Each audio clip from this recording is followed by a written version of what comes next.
안녕하세요, 히어로프렌스의 미토입니다. 마블이지만 마블이 아닌 소니에서 준비하는 베놈의 개봉이 얼마 남지 않았습니다. 신비오트란 우주 기생체이자 이름 자체도 공생하는 생물이라는 뜻을 가졌는데요.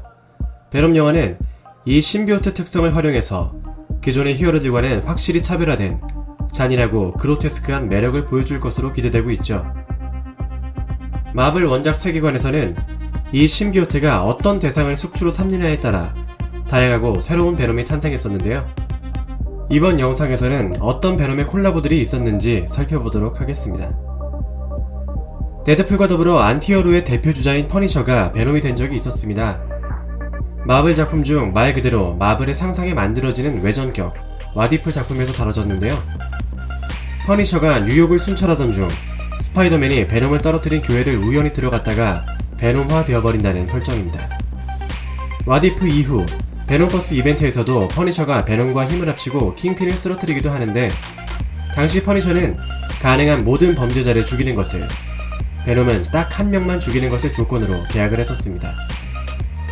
베놈이 죽이려던 그 한 명이 스파이더맨이라는 사실을 안 퍼니셔는 베놈을 멈추려 하지만 소용이 없었는데, 베놈화된 닥터 스트레인지가 퍼니셔를 포이즌과의 전쟁으로 데려가면서 다행히 스파이더맨은 위험에서 벗어나게 됩니다. 독보적인 캐릭터성을 자랑하는 데드풀은 그 특성상 데드풀이 데뷔하기 전 여러 명작에서도 사실 이때에도 데드풀이 있었다라는 식으로 표현되는 경우가 많았습니다. 그중 하나가 1984년작 시크릿 워즈인데, 2015년에 데드풀의 비밀스러운 시크릿 워즈를 통해서 베놈의 블랙 코스튬을 착용한 데드풀이 등장하는데요. 지금의 베놈의 성격이 데드풀의 광기에 영향을 받은 게 아닐까 하는 재해석도 가능해집니다. 스파이더맨의 연인이기도 했던 그웬 스테이시는 데드풀화하면서 그웬풀이라는 새로운 히어로로 탄생했는데요. 그 그웬풀이 베놈화가 된 적도 있었습니다. 그웬홈으로 불린 그녀는 데어데블의 신분을 지키기 위해 그녀의 보스 멜비를 죽이고 핸드 닌자들과 싸우기도 했는데요. 베놈답게 아주 무자비하고 파괴적인 방법으로 적들을 처리했었습니다.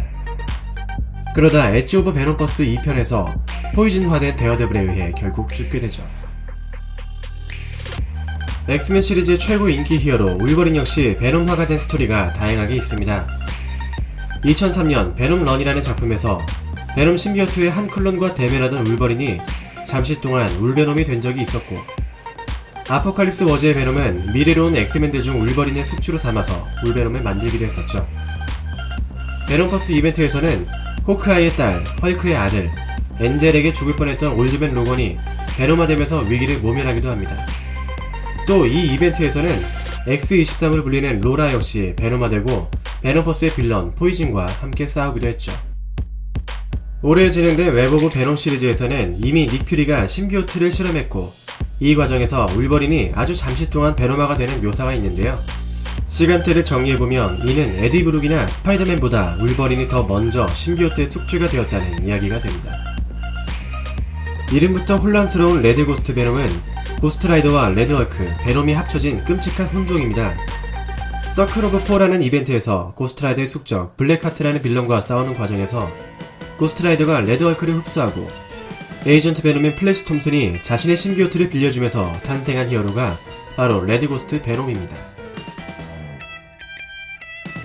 캡틴 아메리카, 아이언맨, 데드풀, 헐크 등 마블의 인기 캐릭터들은 이성 버전이 존재하는 경우가 많은데, 베놈 역시 마찬가지입니다. 베놈의 이성 버전은 1대 베놈으로 볼 수 있는 에디 브룩의 전 부인 앤 웨잉이었죠.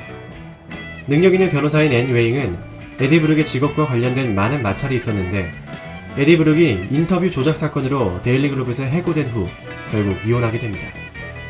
그 후 앤 웨잉이 위험에 처했을 때 에디 브룩은 그녀를 살리기 위해 신비오트를 전해주는데요. 이때 앤 웨잉은 쉬 베놈이 되면서 위험으로부터 탈출하게 됩니다. 하지만 결국 에디 브룩과 신비오트에 대한 두려움으로 자살을 하고 말죠.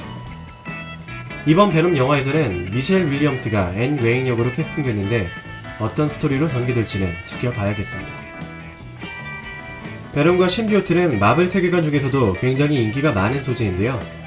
베놈으로 가득한 베놈버스 이벤트도 있었습니다.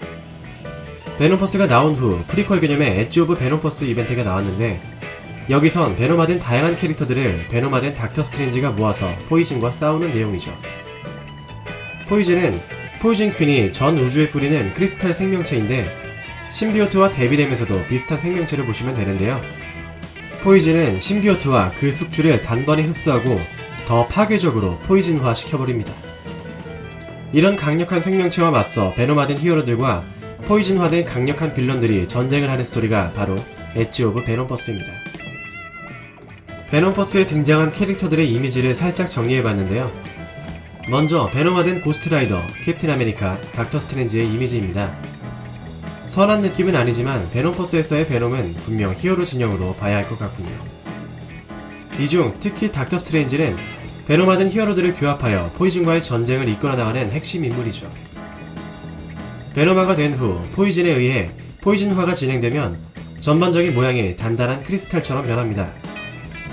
역시 다양한 히어로와 빌런들이 베놈화가 된 후에 포이즌화가 되었는데 특히나 굉장히 위험해 보이는 빌런들도 보이는군요.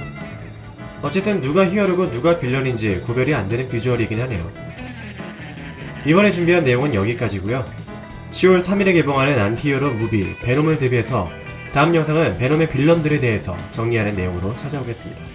감사합니다.